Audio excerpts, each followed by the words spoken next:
Hi friends, welcome to job box 360 YouTube channel. Friends, SSC GD constable exam సంబంధించి ప్రతిరోజు ఎగ్జామ్లో ఏ questions వస్తున్నాయి, ఏ topics చదువుకోవాలి అనేది క్లియర్గా మీకు అయితే చెప్పడం జరుగుతుంది. వాటిలో భాగంగా ఈరోజు మనకి అడిగినటువంటి క్వశ్చన్స్లో ఫస్ట్ షిఫ్ట్, మొదటి షిఫ్ట్, ఓకేనా, 30 ఏప్రిల్ ఫస్ట్ షిఫ్ట్కి సంబంధించినటువంటి క్వశ్చన్స్ ఏమడిగారు, ఏ టాపిక్స్ వచ్చాయి అనేది క్లియర్గా అయితే చూద్దాం. ఈ వీడియోని ఇంకా లైక్ చేయనట్టయితే ఒక లైక్ చేయండి. మన ఛానల్ ఫస్ట్ టైం చూస్తుంటే సబ్స్క్రైబ్ చేసుకొని ఫాలో అవుతుండండి. డిస్క్రిప్షన్లో టెలిగ్రామ్ గ్రూప్ లింక్ ఇచ్చాను, క్లిక్ చేసి జాయిన్ అవ్వండి. అక్కడ మీకు ఒక సపరేట్ జీడీకి సంబంధించిన గ్రూప్ అయితే ఒక క్రియేట్ చేయడం జరిగింది. ఆ గ్రూప్లో మీకు ఇంగ్లీష్కి సంబంధించినటువంటి మెటీరియల్ కూడా ప్రొవైడ్ చేశాను. ఎవరైనా జాయిన్ ఉన్నట్లయితే మన టెలిగ్రామ్ గ్రూప్కి సంబంధించిన లింక్ మీద క్లిక్ చేసి అక్కడ మీరైతే జాయిన్ అవ్వండి. డిస్క్రిప్షన్లో లింక్ ఉంటుంది, ఓకేనా. ఇక క్లాస్లోకి అయితే వెళ్దాం. సెరంపూర్ కళాశాల ఏ నది ఒడ్డున ఉంది? సెరంపూర్ కళాశాల అనేది ఏ నది ఒడ్డున ఉంది అంటే హుగ్లీ నది ఒడ్డున ఉందన్నమాట. ఈ యొక్క సెరంపూర్ కళాశాల పశ్చిమ బెంగాల్లోని హుగ్లీ నది ఒడ్డున అయితే ఉందండి. ఇది 1818లో స్థాపించబడ్డం అయితే జరిగింది, ఓకేనా. ఇక దీన్ని స్థాపించినటువంటి వ్యక్తి వచ్చేసరికి విలియం క్యారీ, ఓకేనా. విలియం క్యారీ, జాషువా మార్ష్మ్యాన్ మరియు విలియం వార్డ్, వీరు దీన్ని స్థాపించడం జరిగింది. ఇది భారతదేశంలోనే పురాతన క్రైస్తవ కళాశాలలో ఒకటనమాట. మాండు మహోత్సవం ఏ రాష్ట్రంలో జరుపుకుంటారు? మాండు మహోత్సవం మధ్యప్రదేశ్లో జరుపుకుంటారు, గుర్తుపెట్టుకోండి. మాండు మహోత్సవం మధ్యప్రదేశ్లోని దార్ జిల్లాలో జరుపుకోవడం జరుగుతుంది. ఇది చారిత్రాత్మక సంస్కృతిని ప్రదర్శిస్తూ ఉంటుందన్నమాట, ఓకేనా.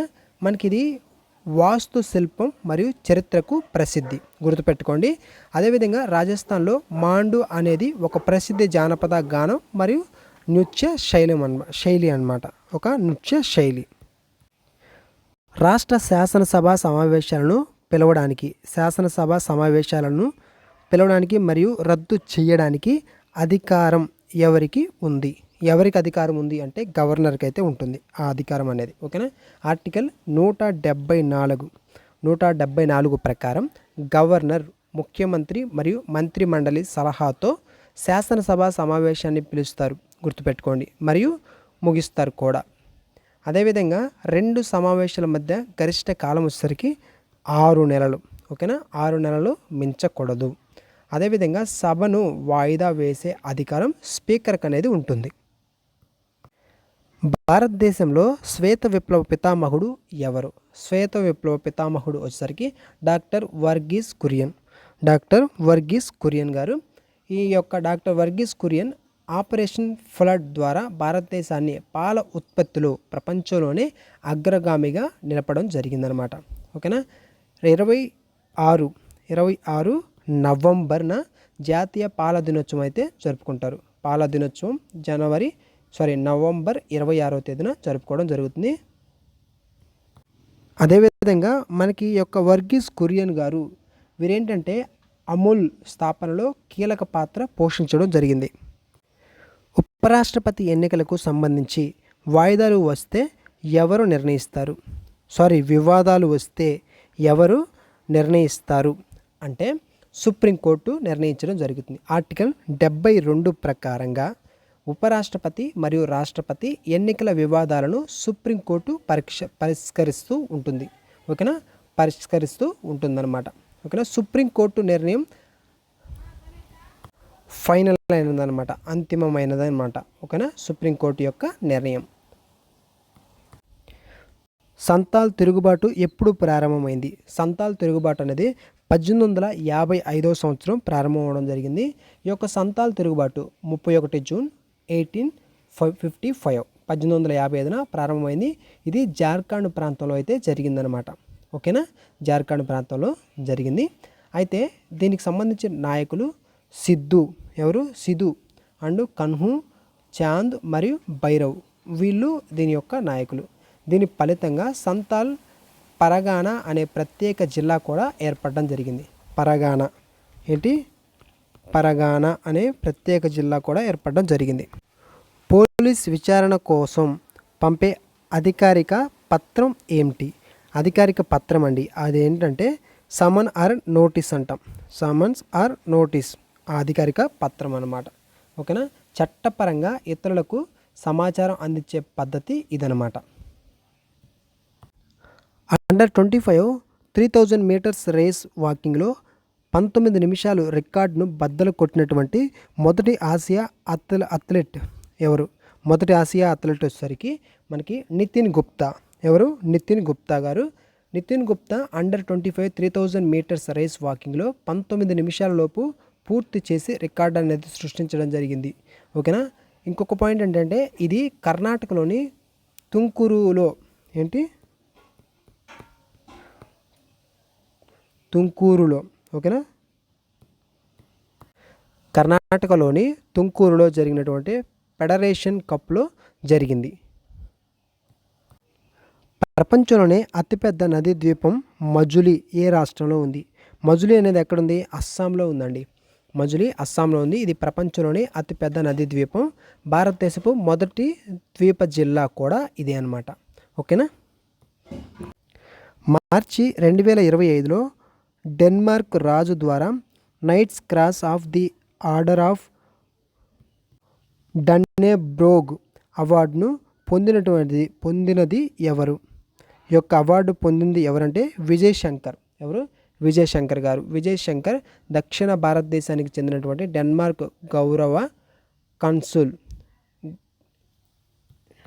అయితే ఈ పురస్కారాన్ని అందుకోవడం జరిగిందనమాట ఈ యొక్క విజయ్ శంకర్ గారు.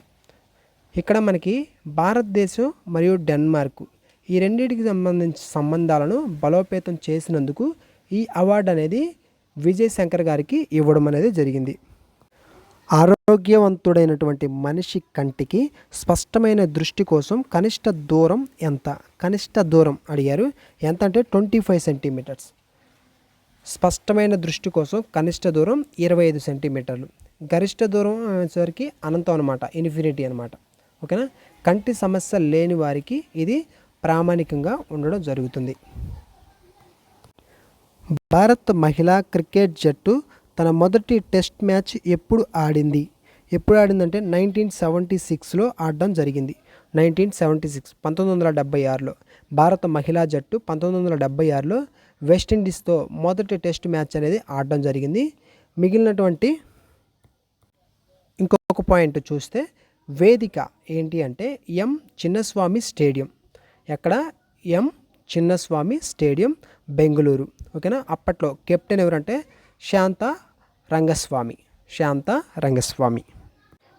మ్యాథ్స్కి సంబంధించి ఈ ప్రాబ్లమ్స్ వస్తున్నాయి, ఒకసారి అయితే చూసుకోండి. ఎల్సిఎం ఎస్సిఎఫ్ మెథడ్కి సంబంధించిన ప్రాబ్లం. ఇక్కడ ఎల్సిఎం ఇచ్చారు, ఎస్సిఎఫ్ ఇచ్చారు. అయితే వాటి లబ్ధం అంటే మల్టిప్లికేషన్. ఓకేనా. ప్రొడక్ట్. ఓకేనా. ప్రొడక్ట్ అనేది కనుక్కోవాలి.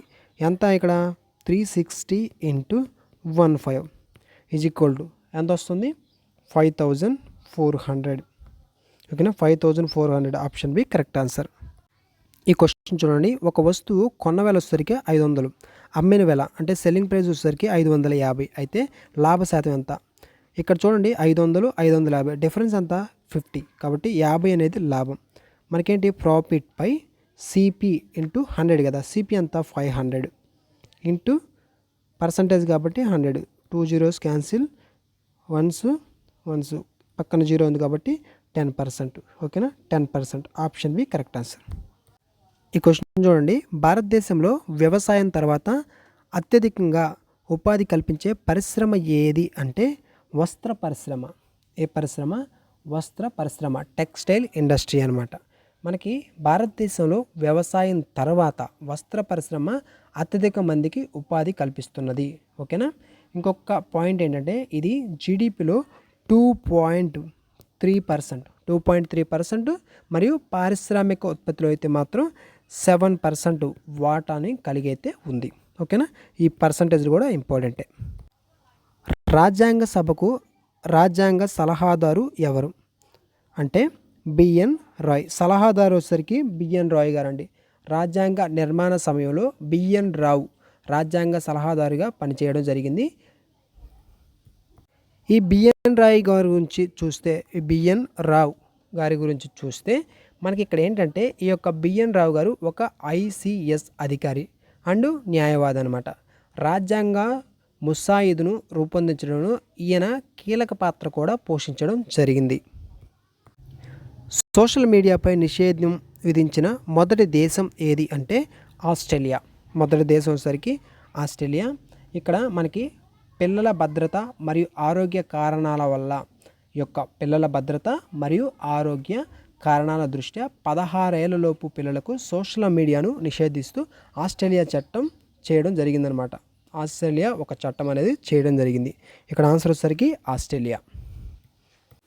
1940లో కాంగ్రెస్ కమిటీలో అత్యధిక సీట్లు గెలిచిన పార్టీ లేదా అంశం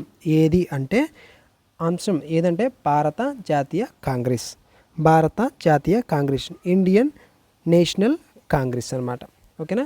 1940 నాటికి భారత జాతీయ కాంగ్రెస్ జాతీయ రాజకీయాల్లో అత్యంత బలమైనటువంటి సంస్థగా ఉంది. నెక్స్ట్ షిఫ్ట్లలో రాయబోతున్నటువంటి స్టూడెంట్స్కి కొన్ని పాయింట్స్ కూడా తెలియాలి. ఈ 1940లో రామ్ఘర్ సమావేశం కూడా జరిగింది. దీనికి మౌలానా అబుల్ కలాం ఆజాద్ అధ్యక్షత వహించడం జరిగింది. ఆ కాలంలో స్వాతంత్ర్య పోరాటం మరియు పాకిస్తాన్ డిమాండ్ వంటి అంశాలు చర్చనీయంగా కూడా ఉండేవన్నమాట. ఓకేనా. సో ఇవి అండి క్వశ్చన్స్. ఈ క్వశ్చన్స్ అన్నీ చాలా ఇంపార్టెంట్ మనకి. నెక్స్ట్ షిఫ్ట్లలో రాయబోతున్న స్టూడెంట్స్ ఈ టాపిక్స్ నుంచి క్వశ్చన్స్ వచ్చే అవకాశం ఉంటుంది. ఒకసారి అయితే చూసుకోండి. ఈ వీడియో ఇంకా లైక్ చేయనట్లయితే లైక్ చేయండి. ఫస్ట్ టైం మన ఛానల్ చూస్తుంటే సబ్స్క్రైబ్ చేసుకొని ఫాలో అవుతుండండి. Thanks for watching.